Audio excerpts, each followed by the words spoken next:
Hello and welcome to What the Just Happened Today, your essential guide to the daily shock and awe in national politics. I'm Joe Amditis. Let's get to it.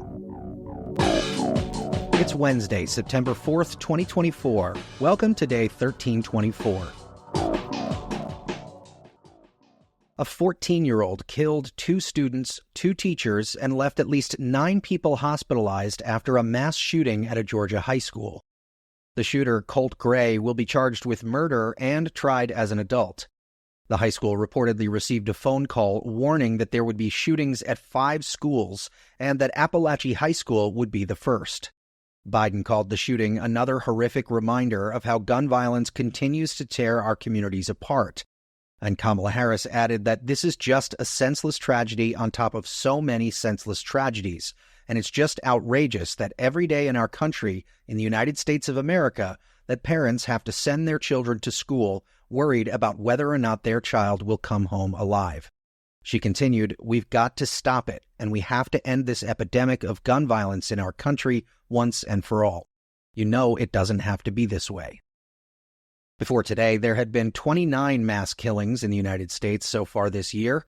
Last year, there were 217 deaths from 42 mass killings in the U.S., one of the deadliest years on record for such shootings in the country.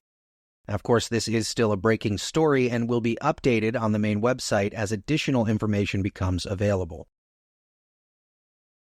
Moving on, the Biden administration accused Vladimir Putin of orchestrating a campaign to influence the 2024 U.S. presidential election, as well as to help Trump win and erode international support for Ukraine. The Justice Department charged 2 Russian media executives and seized 32 web domains, which it said were part of a broad, ongoing effort by the Russian government to spread propaganda. 2 employees of Russia Today, a Russia state media outlet, covertly funded a Tennessee-based company to the tune of $10 million in order to publish and disseminate content deemed favorable to the Russian government on social media. The nearly 2,000 videos have gotten more than 16 million views on YouTube alone, according to prosecutors. Attorney General Merrick Garland said the Justice Department's message is clear. We have no tolerance for attempts by authoritarian regimes to exploit our democratic system of government. The Treasury Department also sanctioned 10 individuals and 2 entities in response to what it called Moscow's malign influence efforts targeting the 2024 U.S. presidential election. Meanwhile, a nonpartisan watchdog group asked the 11th Circuit Court of Appeals to remove Judge Aileen Cannon from Trump's classified documents case, arguing that she's taken many efforts to undermine and derail the prosecution of this case.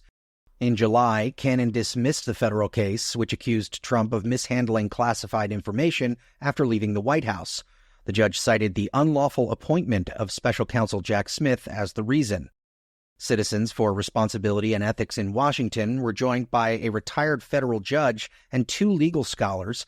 The watchdog group wrote, "Even before she dismissed this case on novel and insupportable grounds that ignored both statutory authority and Supreme Court precedent, Judge Cannon's other extraordinary rulings and sluggish administration of the case had provoked well-founded concerns that she might be biased against the government's case and unable to manage that case impartially."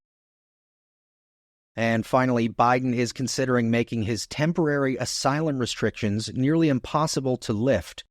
After Senate Republicans blocked a $118 billion bipartisan border package, which they had demanded but later rejected after getting pressure from Trump, who wanted to make the border a campaign issue, Biden issued an executive order in June that temporarily suspended most asylum claims at the southern border as soon as the level of unauthorized crossings exceeds a daily threshold. After that executive order went into effect, the number of arrests at the southern border dropped from 118,000 in May to 56,000 in July. The ban was designed to be lifted as soon as the number of migrants crossing the southern border illegally dropped below an average of 1,500 per day for 1 week, followed by a 2-week waiting period.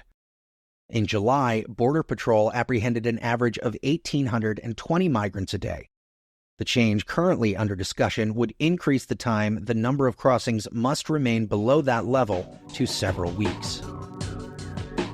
That's all for now. You can find the links and sources for all of these stories on the main website.